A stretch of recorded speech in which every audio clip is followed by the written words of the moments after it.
Amen.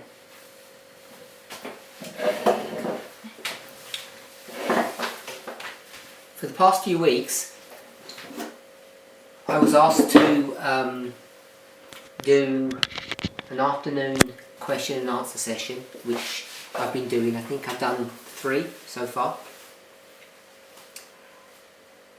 I don't know how it started, but maybe it was a conversation that we were having here at home. But there was a request made if we could have some questions that relate to relationships, specifically the question on courtship and marriage. For those of you who have listened to my presentations over the years, you know it's a subject that I've addressed relatively frequently. It's a subject that I guess all of us to some degree are interested in, whether we want to be in a relationship, whether we've been in a relationship, or whether we're currently in one. I guess like most of us, I don't claim to be an expert, but I do want to say that even though I've discussed this subject many times in the past, I try to be a continual learner, and I'm hoping each of us has that same mindset. Some of the things that we may have thought were correct in the past have been challenged over the years, but still many of the principles that we have been taught, we understand, I think remain intact. So let's go. I'm not sure if we're going to be able to get through all of these questions, but we'll make a start.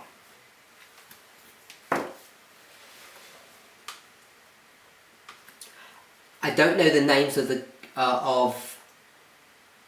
the questioners. When people ask a question, can everybody see if your hand is up? Or am I the only person that can see that? Can everybody see hands up? No. No? So I'm the only person that can. At the moment I've got one hand up. Am I the only person that can see that? I can't see a hand up. I think everyone should be able to see it. We can see it, Daisy. Oh, it says participants. Oh yeah. Elder Parminder, what you can do if you want to know the questioner, they can message you private. Oh wait, no, the chat has been off. Yeah, The chat's been disabled. Sorry, just a moment. If Parminder got any sort of special privileges and he can see it, so I'm guessing everyone can see it as well. Okay. Can anyone? Yeah. So I can see Richard. I can see Richard now. yeah, no, that's. I thought you already had a list of questions there. I do. How you started off. I have a list of questions. Okay, yeah, but mine was a question, but you haven't got it written in front of you at the moment. So if you want to go through those first, Yes, please. you probably you won't already get past it because mine might be quick.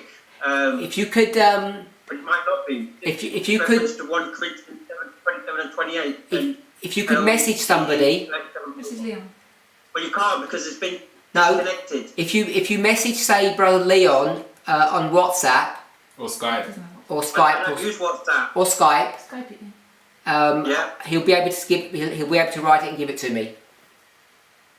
Okay, then I'll do that. Okay. I'll put my hand down now then. Thank you. So, question. We know that in Ecclesiastes there is the lesson that there is a season for everything. What advice can we give to encourage people to stay grateful for the season they are in? Also, is it wrong to be in a season and want to stay in that season, or maybe for others to stay waiting for the next season? So I don't know whose question this is.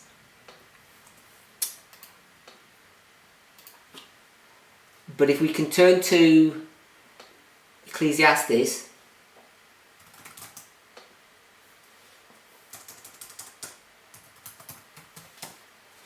and maybe we'll just look at 1 or 2 verses. I'm not sure what's in the mind of the question, that's why it's nice to know who's asking the question.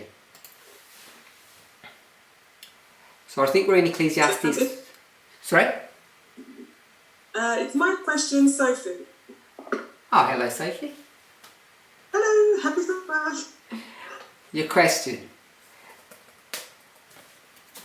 Go ahead. Oh, you just want to tell me it's you. You didn't. I didn't know if you wanted to say anything more than that. Yeah, so you've read it correctly. Just to summarise, it's just in Ecclesiastes we see this concept of everything. So we encourage people to be content with the season they're in, but also, is there anything wrong with wanting to stay in that season or being in a particular content?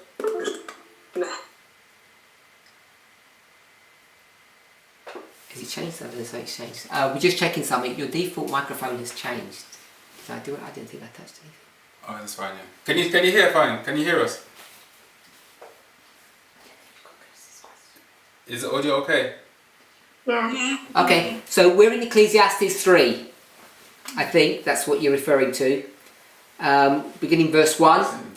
To everything there is a season and a time for every purpose under the heaven.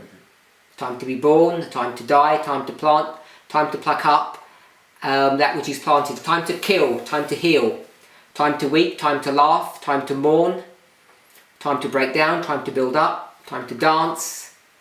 Time to cast away stones, time to gather stones together, to embrace, to refrain from embracing, to get, to lose, to keep, to cast away, to rend, to sow, to keep silent, to speak, to love and to hate, time of war, verse 8, and the time of peace. So it mentions the experience of the human condition. And then the question says, we know that in Ecclesiastes there is a lesson that there is a season for everything. So I don't know how we see what this actually means in Ecclesiastes 3. There is a lesson that's taught there that there is a season for everything. And my understanding, just very simplistically, we might consider that these seasons are dispensations. If we wanted to take it prophetically, we could do that. There's a time to sow, and a time to reap, a time to mourn, a time to dance. We could make prophetic applications to those seasons if we chose to do that. I think in its most basic sense, Ecclesiastes is talking about the life cycle of a human being, which therefore would really make it a moral issue. But these are things that happen to a human being, often through external influences that are outside of their control. It's not things that they particularly arrange or premeditate to happen. So that's my understanding of what these seasons are that it's referring to. So I'll just keep an eye out if people are putting their hand up.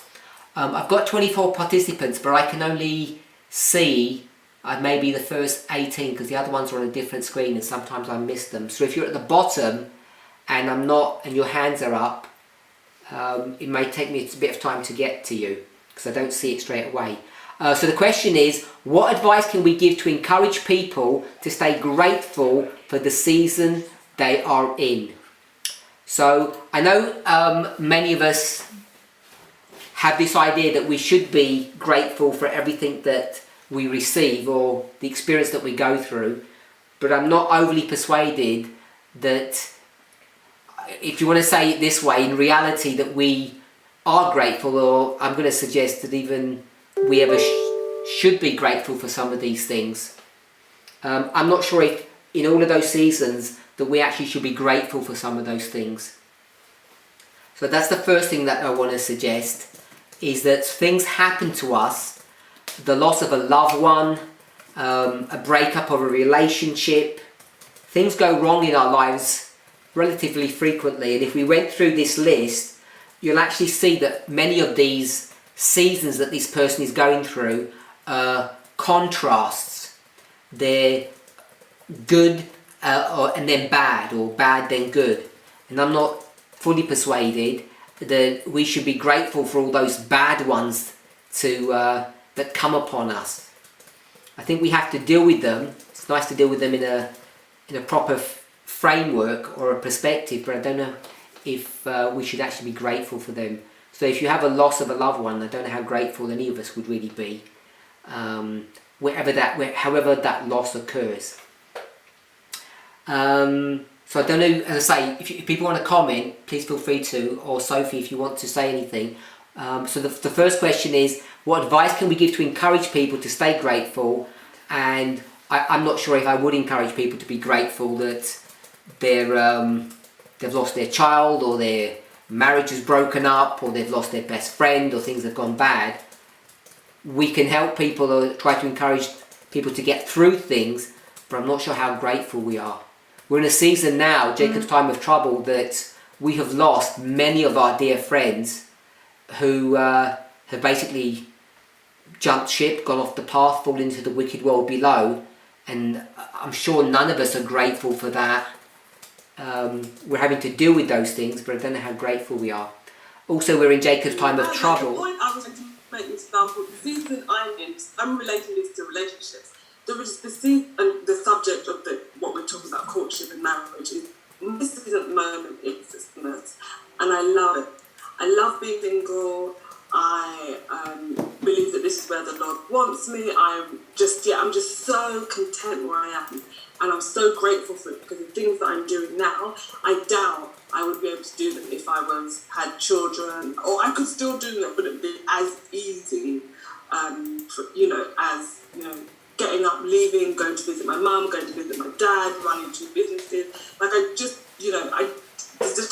the reality of it. So my question was more about how can we encourage people that if they are single, because we sometimes find this obsession that you're single, and people are like, but don't want to get married, don't you want to get married? It's like, there's nothing wrong with enjoying the season that you're in. There's nothing wrong with saying I love being single. It doesn't mean that I don't want to get married. It doesn't mean that if the Lord calls me to that next season, that I'm going to be like no. It's like, how can we learn in context, obviously, because there are some things that you're not going to be grateful for, but there are some things that they are good things in your season that we have that we have to learn to be grateful for in the context of courtship and marriage.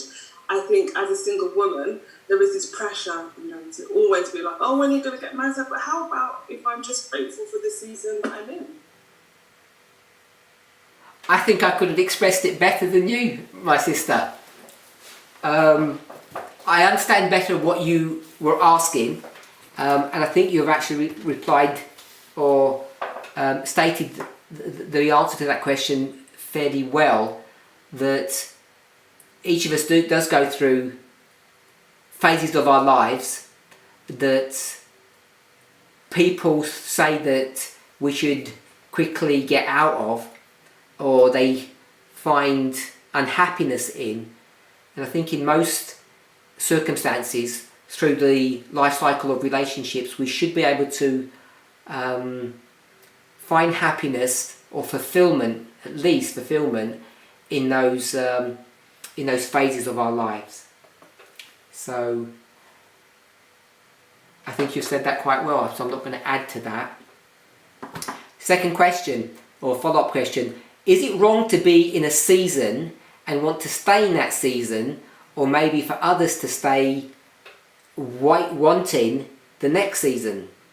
So if we're talking about if someone is single, and is it okay for them to want to stay single, I think it's perfectly fine for someone to really just want to be single. If that's what's at the back of your question, because if you're married, obviously, then you'd want to stay married. There wouldn't be a season after marriage, really. So I think it's focusing upon people who are in a premarital situation, if I understand your question correctly. I think what most people that I've come across actually experience is that they don't want to stay in that situation where, so it would go back to the first question, is we should try to encourage people to be content in the situation of being single that they find themselves in. There are some people who just want to remain single, and I think we should, as you've suggested, embrace that. Not everybody wants to be married, not everybody is ready to be married, but I think most people that I've come across actually, given the choice, would prefer to find a partner. Or maybe for others to stay wanting the next season. So I guess you're saying in the second part of your question that there are some people who actually want to be married, which is the next season for most of us, who are single of course, and we should encourage them to be patient and not to become sad and disheartened waiting for that season to come. I think it's, for many young people, perhaps even older people who are single, this is a real difficulty to actually remain at peace and happy in the situation that they find themselves in. So it's not wrong to want to remain single, I don't believe that is. How does marriage and courtship now look in light of the message of equality? I think by and large there aren't that many differences now than there were in the past. I suspect that most people who are in a courtship, if they were in a functioning courtship, by which I mean they were actually going through that courtship in a healthy fashion, I think there's very little difference from the past till now. I suspect one of the major ones that people would identify is who initiates a relationship. And I think for many of us, if not all of us, that initiation would in the past have been considered to only be in the realm of the man approaching the woman, and that it would be provocative, or it would not be seen well if the sister was approaching the brother desiring a relationship. I think that's probably something that has changed in the sense that it's now more open or acceptable for that to happen. But I would say, I don't know how many of us listening are have actually been in that situation, who have been in a courtship as Christians, as Adventists, and not that they were married before they became Adventist. And the reason why I say that, why I'm asking that question, is even in the past, I think that this idea that many women just wait for a man to sort of come by and catch them or request a relationship with them, I don't think it's that black and white.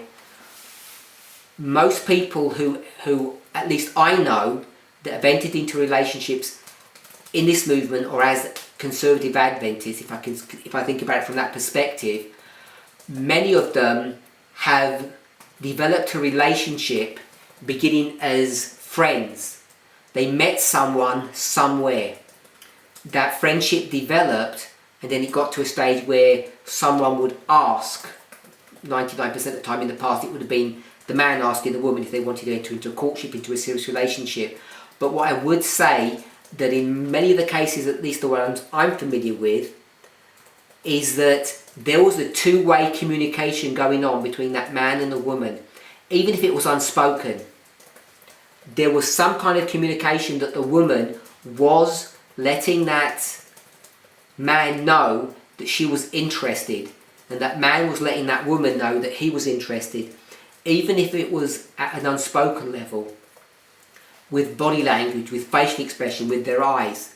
So I think this idea that women just stood there and just waited for someone to come suddenly out of the blue and say, can we start courting? I don't think it's an accurate representation of most people's past experiences. I think many of us, if we were to reflect back on our past experiences as conservative people who entered into a courtship, I think we could easily recognise that there was a two-way communication going on before you got to the stage where we would consider an official courtship. Having said that, I think we are at a place now that there would be no objection if a sister approached a brother and said, we've been friends for a long time, I'm really interested to enter into a courtship with you. I think the openness of that what really has changed in recent times. Last part to this question, for example, should women now approach elders regarding marriage suitors, etc.? So that goes back to, has anything changed? There are some things that have changed. I don't know if all of you have seen or are aware that the issue of dowries, hopefully we all know what a dowry is a subject of marriage relationships that is quite topical at the moment, particularly in Africa. Most African countries, most African cultures have some kind of dowry system, even if it's just a token. And we've been quite straight on this over the last 6 or 7 months now, that we have essentially, as a movement, ridden ourselves of the dowry system. And what that has meant is that people who want to marry, and often it's younger people, they will seek support, permission, if you like, from family members, parents.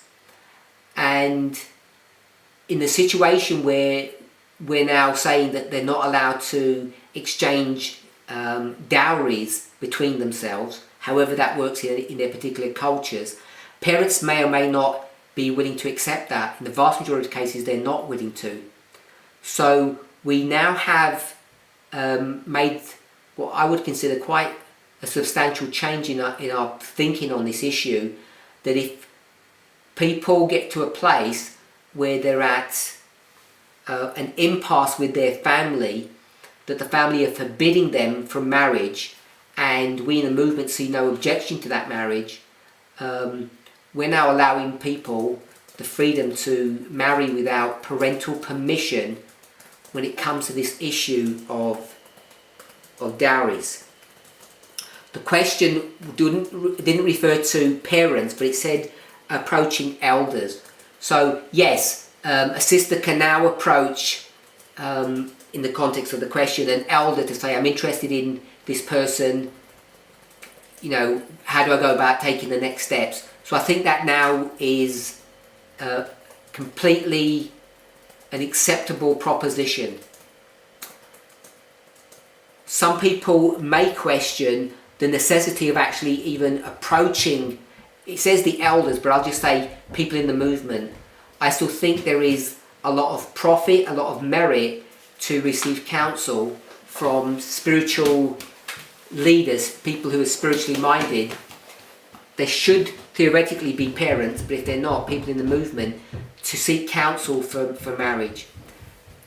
So to answer the question specifically, this is an initial request, but I'm saying yes, they can now make the initial steps, whether it's to the man, to the parents, or to the elders, depending upon the circumstances and the situations that people find themselves in. I don't know who's got their hand up. It says Galaxy Tab with Sister. Good morning, Elder Parminder. Who am I speaking to? Tina. Ah, Sister Tina. Yes. Go ahead. So my question is it still a necessity for a male to approach a female's parent in asking for her hand in courtship, or is it no longer a requirement in the movement? Or was it ever a requirement? Because that's what I was taught, that before a male go to a female, he should approach her parents in asking them to allow him to court her. What I've tried to do in my answer was to give a generic response. I don't think that we can give I can't give a definitive statement that says, regardless of it, whether it's the boy or the girl, if I just say the people who are interested in marriage, I don't know if it's a definitive statement that we could make that they should first either approach the parents or an elder or the person that they're interested in, because they're the three people that need to all essentially say yes. So the question is the sequence or the order of that. And I don't think that there is a single definitive answer that it should be, say, for instance, first parents, then elders, and then the person that you're interested in that order. I don't think it can always be that way. I think there is wisdom in approaching someone else, and I would think the first people that often would be approached would be someone, I'm just going to say an elder, but someone spiritually minded in the movement who knows both people, that can give some kind of direction or guidance. Often parents are not the best suited person for that, because in the movement, because we're talking specifically about the people in the movement, we don't have a culture of where this is a movement that's comprised of families.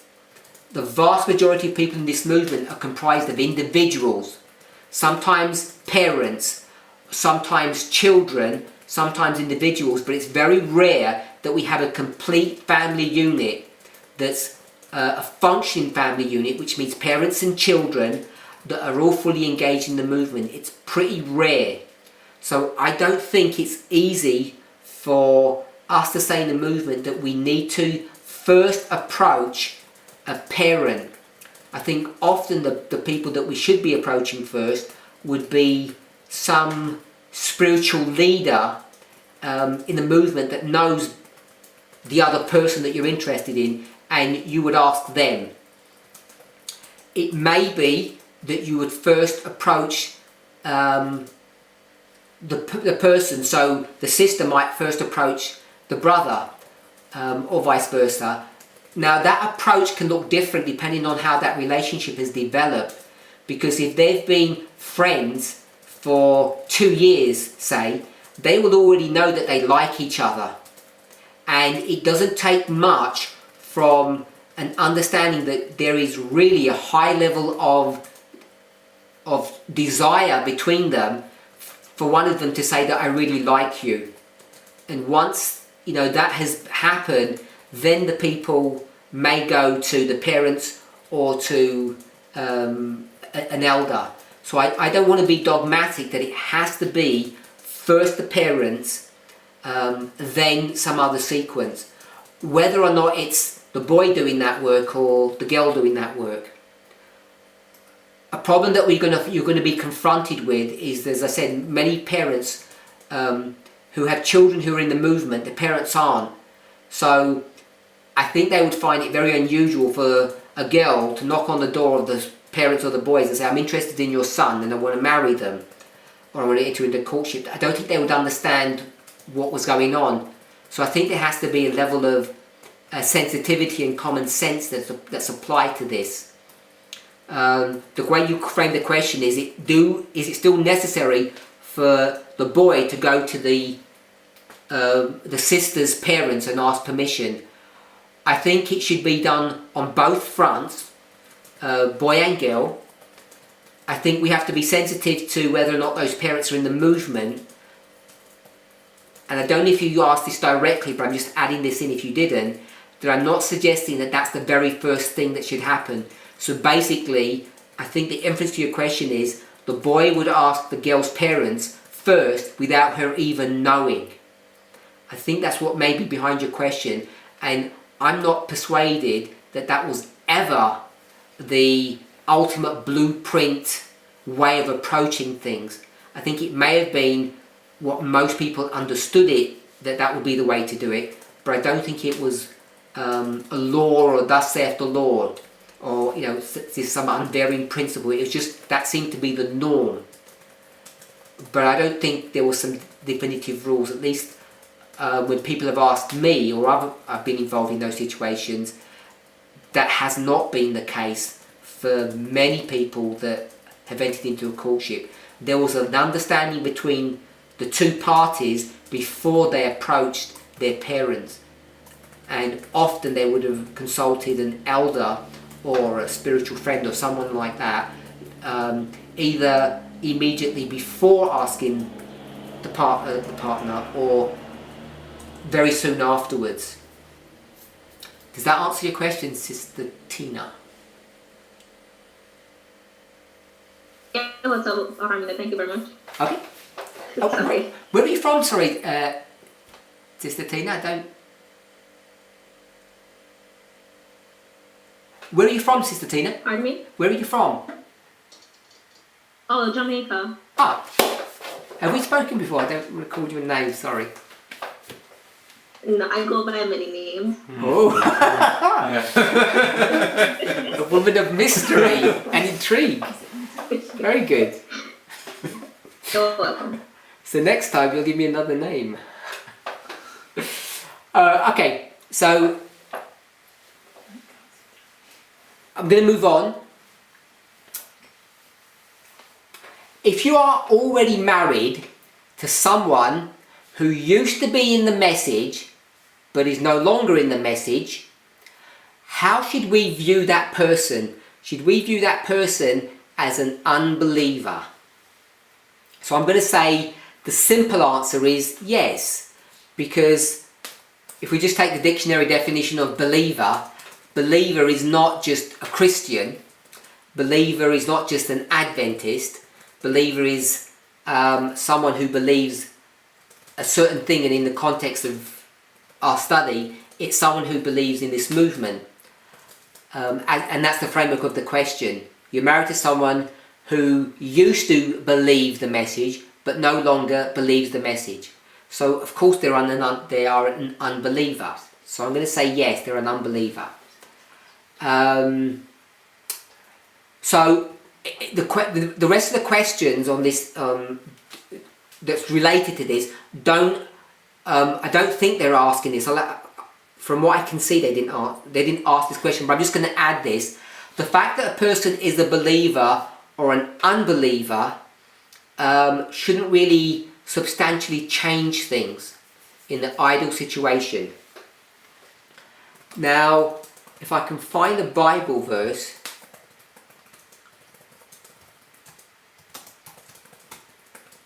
Let me see if I can find the Bible verse for this.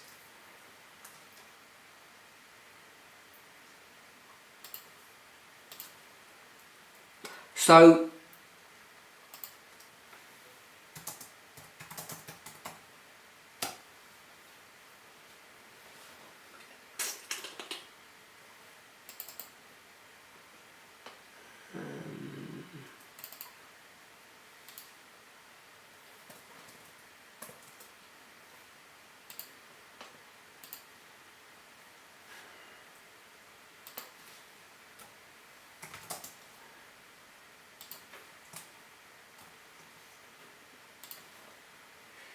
Is it Galatians? Oh, okay. Probably. What chapter you want to go to in Galatians? No, I don't want to go to Galatians. I want to go to 1 Corinthians. That's it, I'm getting mixed up. So we're in 1 Corinthians chapter 7. So here it talks about marriages, but in verse 12, 1 Corinthians 7:12, it says, "But to the rest speak I, not the Lord. If any brother hath a wife that believeth not, and she be pleased to dwell with him, let him not put her away." So it speaks about an unbeliever, and it says, but to this group of marriages that are basically a mixed marriage, in the sense that you have a believer and unbeliever in this marriage. In this particular context, the brother is a believer and the wife is not, but it works the other way around. And it says, Paul says, I'm speaking to these people, not the Lord. The Lord is not speaking, I'm speaking. So I wanted to go to this passage to help us, first of all, understand the context of this, and maybe we can use this to understand how to address the question that actually isn't asked, I don't think. But I wanted to make reference to this. When it says not the Lord, I think people misread that statement. My understanding of not the Lord means a thus saith the Lord. So Paul is speaking, he's not doing a thus saith the Lord.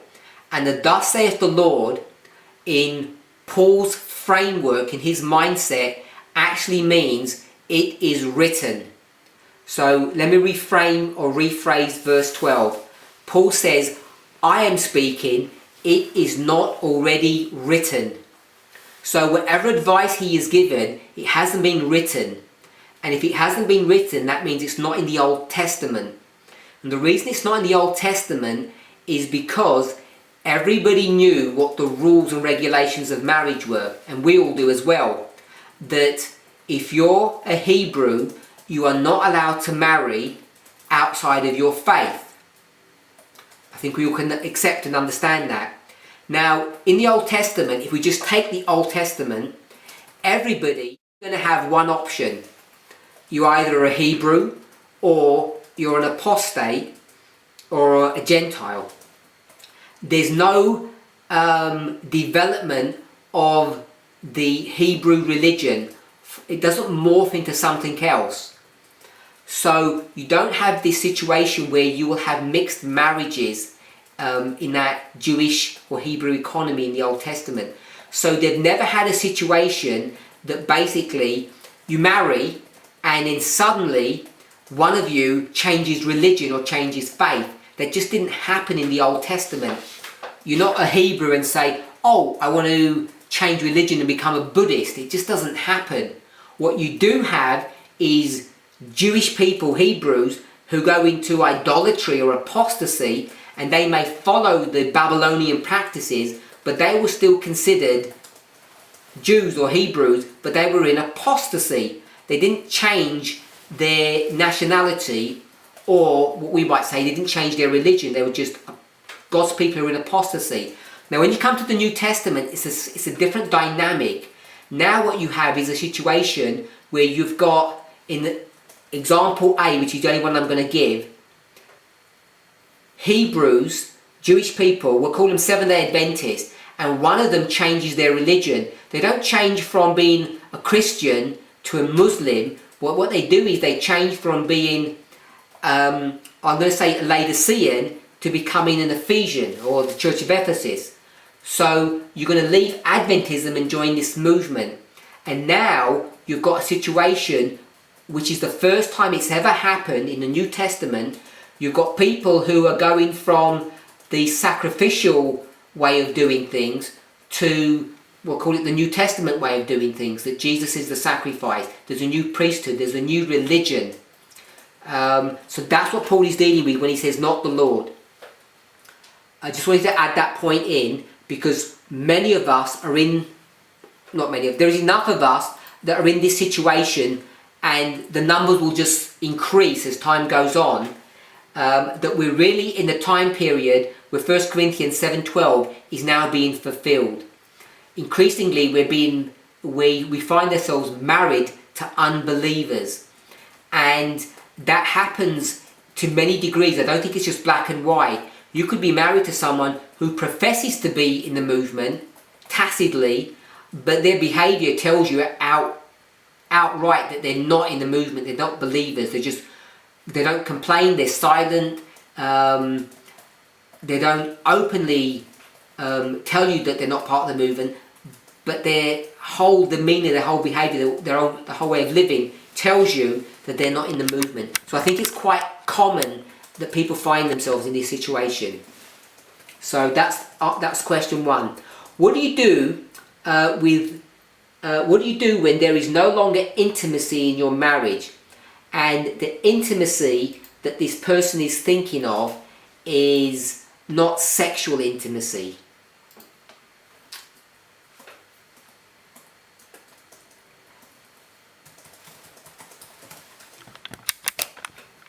So the question is asking, how do we deal with intimacy?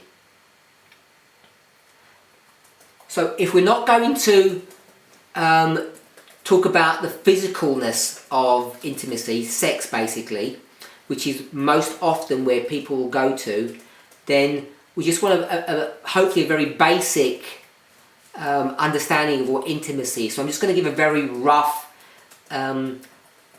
basic understanding or definition of intimacy. It's a similarity or a close familiarity or a friendship, a closeness, a rapport, togetherness. So this is why it's connected to this first question. So the second part of the question, what do you do when there is no longer intimacy? And the reason why there's no intimacy in this situation is because one of you is on the message, one of you is a believer and one isn't. So you can no longer have this intimacy. You don't have a common objective, a common perspective. You're not both going in the same direction. You may be going in opposite directions. So there cannot be intimacy between you. And what do you do when you're in that situation? So if we're going to go along with Paul's counsel, the example that we read was that your spouse is pleased to dwell with you. They're not talking about divorce. They're not talking about leaving. Whatever that relationship is, there's no desire on their part to actually separate. Maybe people have children and they don't want to separate. So what do you do about dealing with intimacy? And I want to suggest, first of all, obviously this is not easy, but I do want to say that intimacy works on a number of levels. If I could just say, mind, spirit, and body. So if we're going to take the body out, which I don't really want to do, then you've got the mind and the spirit. If we were to say, well, let's take the spirit out, which is basically your spiritual life, where you are spiritually speaking, you've still got 2/3 of a human being there, which is your mental and your physical. And I think even separate to having sex, being intimate with one another is really, really important. Whether it's just touching, holding hands, being close to one another, facial expressions, eye contact, all of those things which are all physical, I think even if someone's not in the movement, if they're willing to stay in the marriage relationship, that we can have intimacy. It does not need to break down. People can have mental intimacy as well that can continue, and I think should continue. It may be harder, but I don't think it's beyond a couple's ability to actually have mental intimacy one with another. And when it comes to spiritual intimacy, even there can be, there doesn't necessarily have to be a complete parting of ways. On many spiritual issues, you can still have intimacy or closeness. I think it takes a lot of work to do that. But what I do want to say, without spending too much time on just on this part of the question, is the following. When part one says, if someone doesn't believe in the message, they are an unbeliever, and the simple answer is yes. Now there are degrees of being in the message. There are people who are just live and breathe this message 24/7, and there are others who are not as committed. They may be fully paid up members, but for whatever reason they're not as, I don't know if we're all familiar with the phrase gung-ho, they're not super excited, very forceful about that. Maybe it's a function of their personality. And in that case, they still may not have spiritual intimacy with respect to being really excited about where the movement's going and all the latest and greatest truths that are coming out.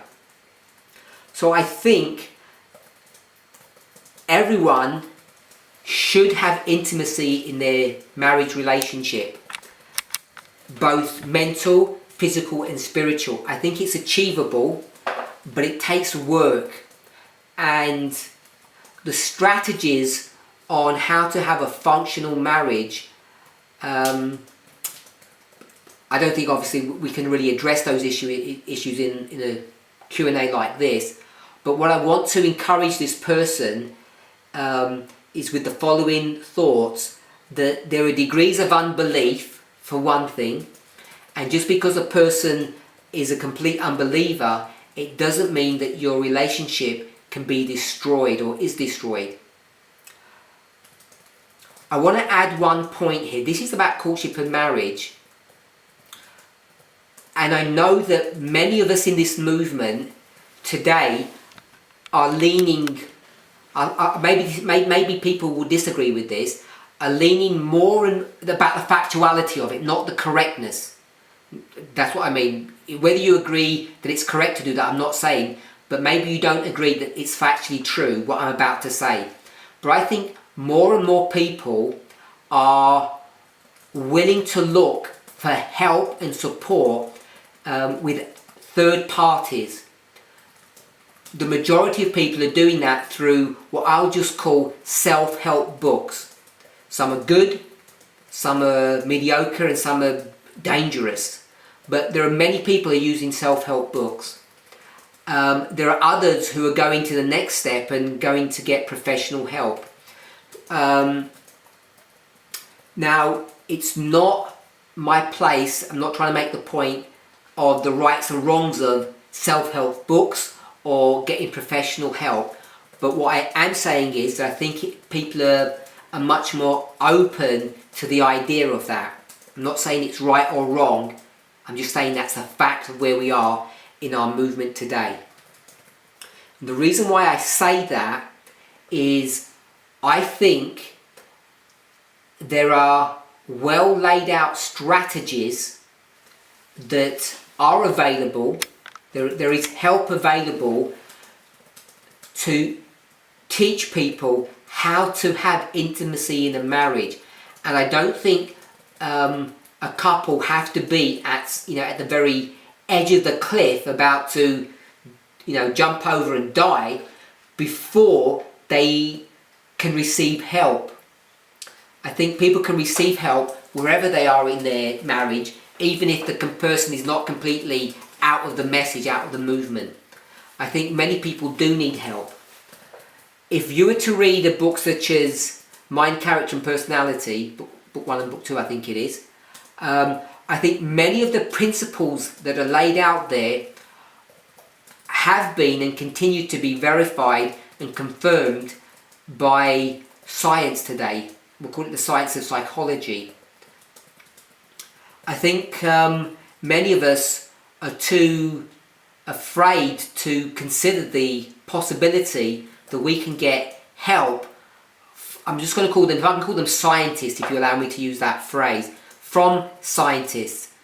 But I think many of the things that they're discovering are already found in inspiration. Let me give a compare and contrast. Many people who are, I call them health educators, if that's a good term that you might be able to connect to, or medical missionaries.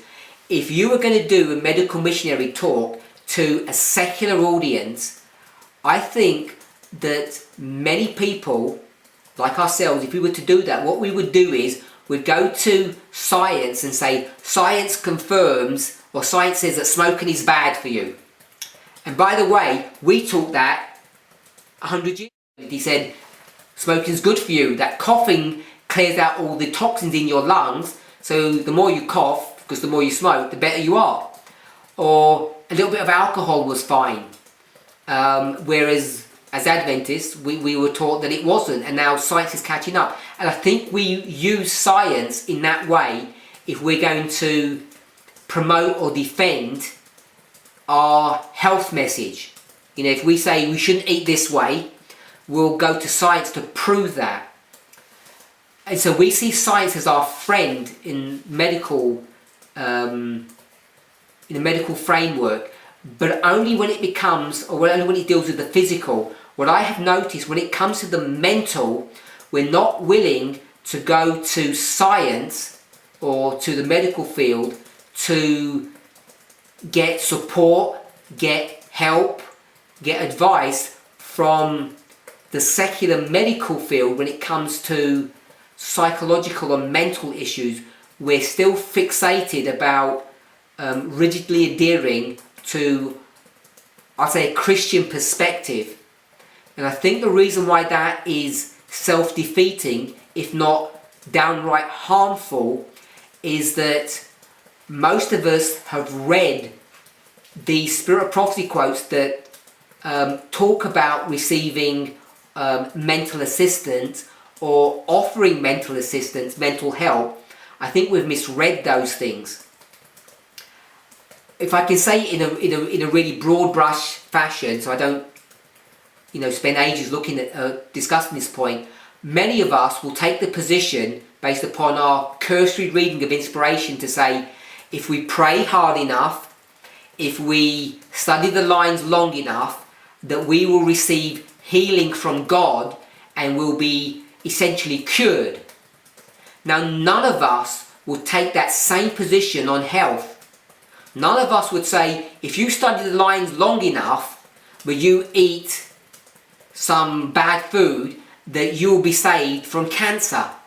None of us would do that because we know there's no connection. But what we do is we make a connection in the mental realm, and I think we make a complete disservice to the science of the mind, which the world would call the science of psychology. And the reason we do that is because we're fearful of that branch of medicine. In the same way that many of us, even in the very recent past, were fearful of, I call it conventional medication. Many of us will use the derogatory term pharmakia or drug medication. So we'll use these sort of negative messaging to call it drugs, prescription drugs, instead of calling it medication, because they don't want us to have this notion that drugs can actually medicate or help you. I'm hoping that most of us have grown up out of that unhealthy mindset and are more open and willing to see the advances that have been made on those fronts. Just dispensationalism will teach you that we're living in an archaic mindset to suggest that all medication today is being forbidden because Ellen White said it was. And as I said, we would not take the same approach on other issues of medicine, but we still continue to take the same approach when it comes to our mental health. And I think we do a disservice to that. So I didn't want to go on a tangent on this, but the reason I mentioned all of that is this person has got to a place where they're saying, because their partner, even if it's, I presume it's a theoretical question, I have no idea, their partner is now no longer in the movement, which means there's no spiritual connection to them, which means they cannot have intimacy or closeness. And I don't believe that's the case. I think there can be closeness, mental, physical and spiritual. It's just most of us have no idea of the tools or the medication, if I can say it that way, that we need to take in order to effect healing or to effect or to arrive at health. And that's why this person's saying, where's the intimacy gone? The intimacy takes work, whether both of you are in the movement or one of you is or isn't in the movement. So I want to suggest respectfully that I think we can have intimacy with our spouses if we learn how relationships work. And I don't mean to be patronizing to a large audience of 25 people and tell all of you that you don't understand how relationships work. I'm hoping that you don't feel offended by that, but I think it's true that as many of us don't actually understand, and many of us, if not all of us, are vegans, some of us probably for decades, we still, even as vegans, don't fully understand how to take care of the human body, even with the abundance of Spirit Prophecy counsel that we have. Many of us are still don't understand everything about it. We may just follow some rules, but sometimes just following those rules can can be detrimental if we don't know how to follow them correctly. Because those are general guidelines and general principles, they may not apply to our unique situation. And in the same way, if we're not willing to approach the issue of mental health, and I'm going to say intimacy here, between partners, if we're not willing to expand our horizons and become educated on this subject, we will fall into the ditch, into the place where we think that it's hopeless to have any kind of meaningful relationship with our spouse. Too many of us have taken this fatalistic position, and I think the undergirding reason for that is that we are uneducated. It's worse than being uneducated. We're actually willingly ignorant.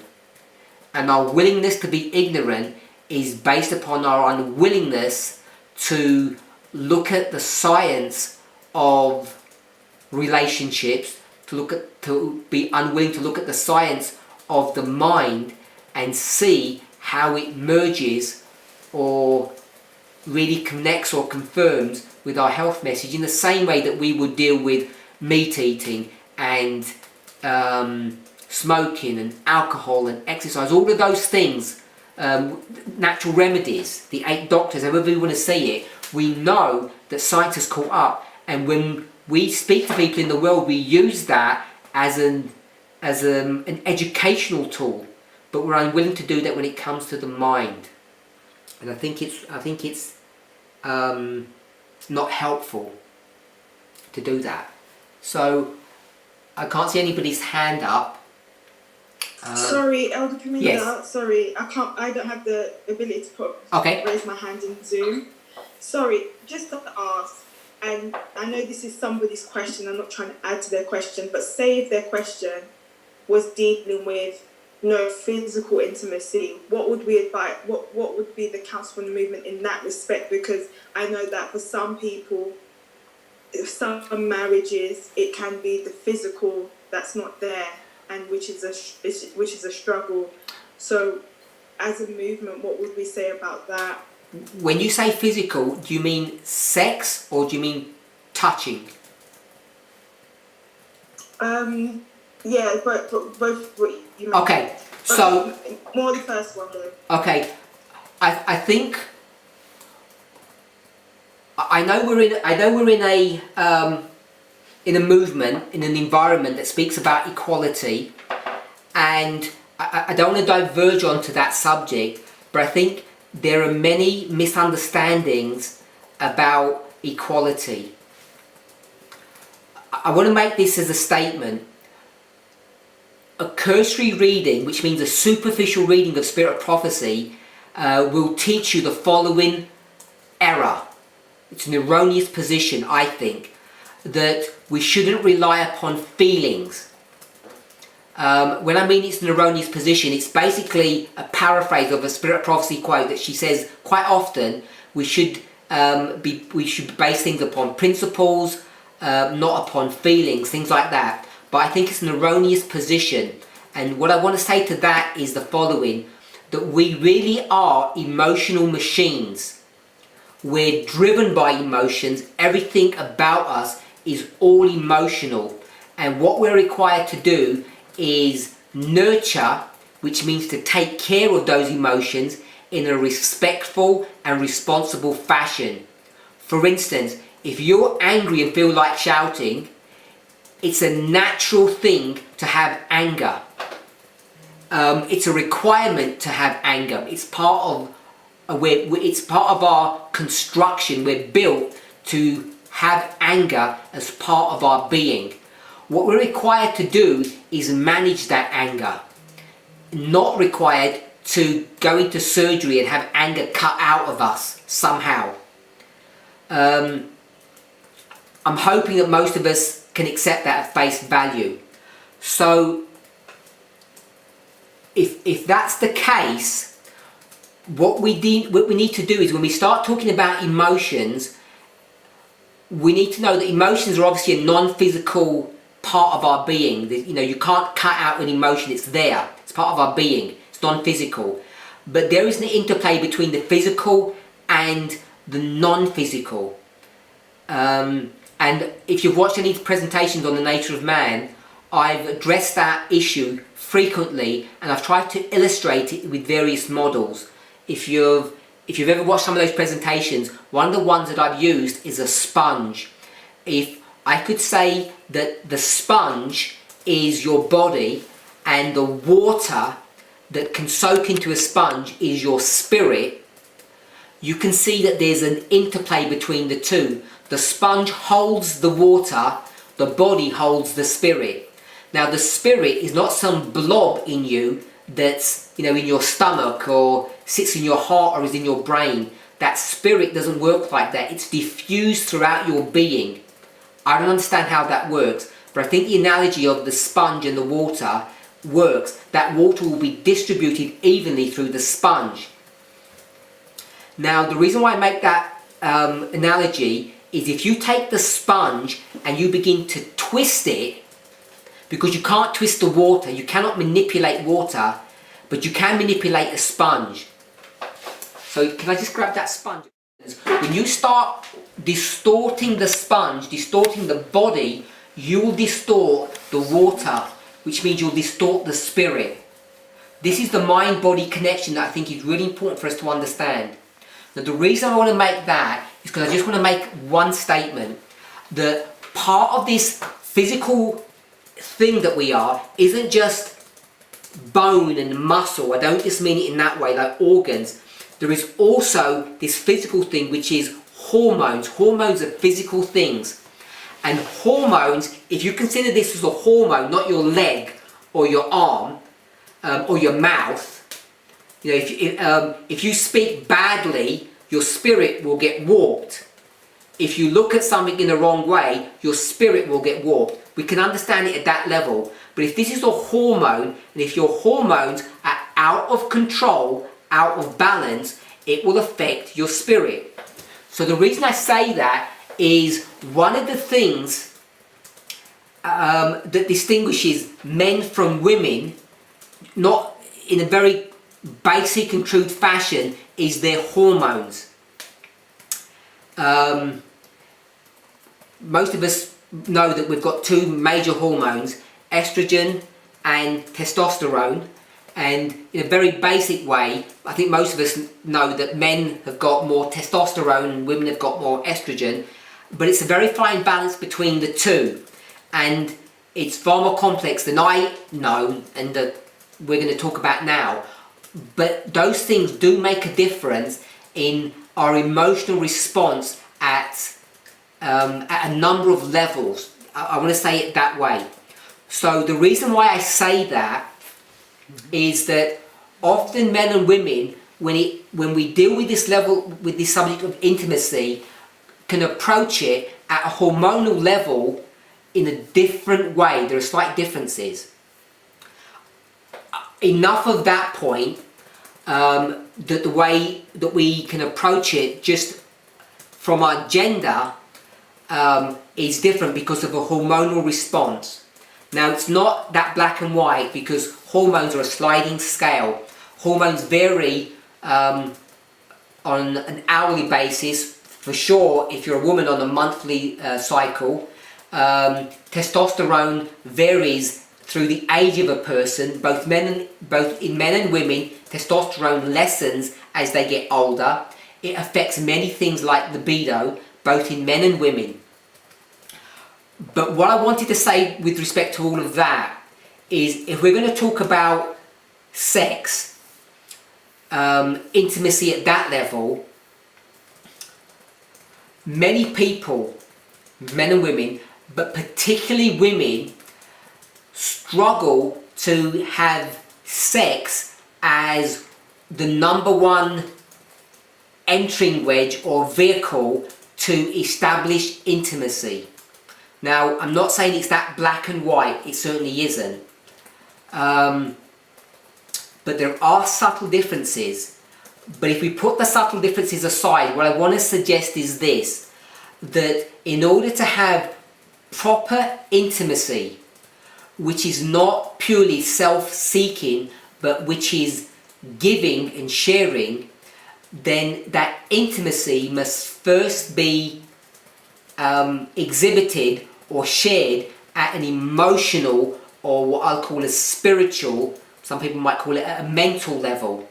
It has to be there first in order to have proper intimacy in the bedroom. If you don't have that, what ends up happening is you have sex. And when you have sex, it can be very easy in that sexual act to turn it from something positive to actually something quite dark and ugly. So often, perhaps not often, but sometimes it can even be bordering upon rape, where a person basically wants to use their spouse's body to fulfill their own desire in the name of intimacy. Men and women do tend to approach sex in a slightly different way, but whether you're a man or a woman, I think it's pretty well established that sex is not the solution that fixes a couple's intimacy. I think there's a lot of misunderstanding of that, and I think I'm going to put it down to education as opposed to the way that we're constructed. I think many men think as long as you're having sex on a regular basis as a couple, that you're intimate and things can't be that bad. Or if you've had a fight or an argument, the way to fix the problem, to cure it, is to sleep with each other, and that kind of fixes the problem. And what I'm suggesting is it doesn't. It's like a plaster patch that may make you feel okay in the moment, but it really doesn't help resolve the problem. It's not a good long-term strategy to fix the lack of intimacy in a couple's relationship.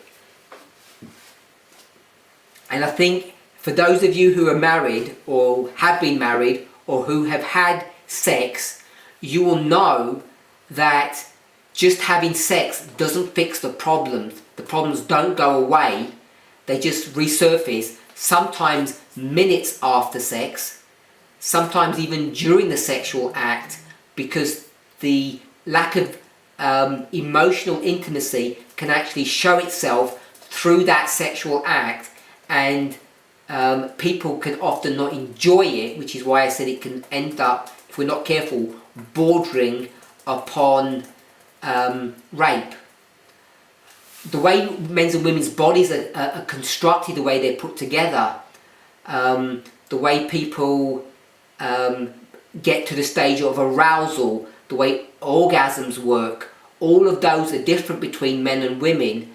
And if you're not in the right place mentally and emotionally, having the proper intimacy, the act of sex, rather than being helpful to intimacy, can actually make it worse, because you can end up using the person for your own needs. So I think if you find yourself in these situations, that the act of physical intimacy, if you're unable to have physical intimacy, I think it's because you haven't had this mental emotional one first, and that's where the cure would be, unless you have a physical problem where you would actually need to see a physician.